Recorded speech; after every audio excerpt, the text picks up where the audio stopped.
vil jeg gerne interviewe dig om, hvordan det var at bo i Valby i 1944.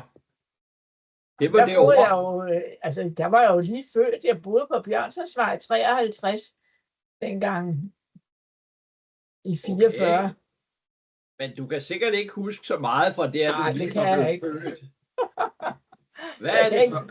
Ja, Men jeg kan huske, at jeg holdt fødselsdag, da jeg var Ja. 5 år, Okay. og da jeg også var 7 år, ja, 8 år.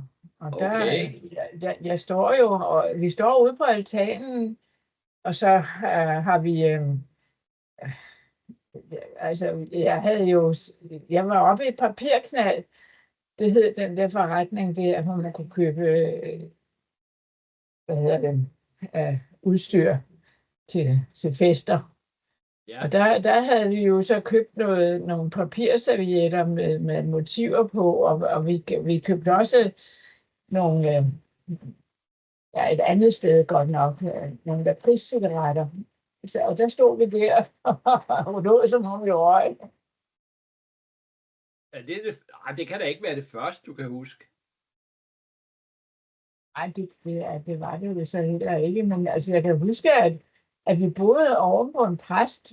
Altså han boede i Boede I stuen. oven på præsten, du mener vel? I boede oven på hans Men lejlighed? altså, vi boede på første sal, ikke? Ja. Der er præsten boede og hans kone boede i stuen. Og det var en embedsbolig. Han var præst nede i Enghave Kirke. Det var, vi har været nede en gang jo, og til Alternativs, hvad hedder det, frokost der, eller middag. Så ja, men der var han så præst, men der var han jo så, der holdt han jo op. Men han var egentlig meget flink. Det var konen, der var skrap. Og hver gang vi løb op ad trappen, Tove og mig, og så strampede vi jo lidt, så kom hun jo ud og råbte til os, og sagde, at det må vi ikke. Nå, det må I ikke. Nå, okay. Nej, og vi måtte heller ikke være i deres have.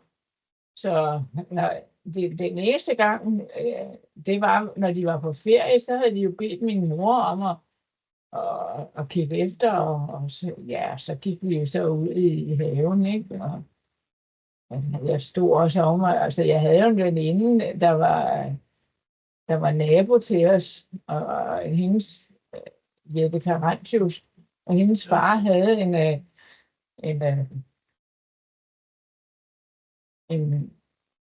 have nede af en skråning, altså ned mod altså der lå jo kolonihaver dengang.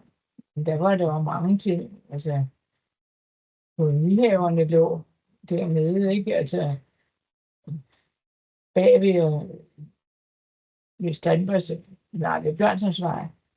Så, og hende kom jeg jo, hun var lidt ældre end mig, og hende kom jeg godt ud af det med, og så, ja. Okay. Men det var jo en fin historie.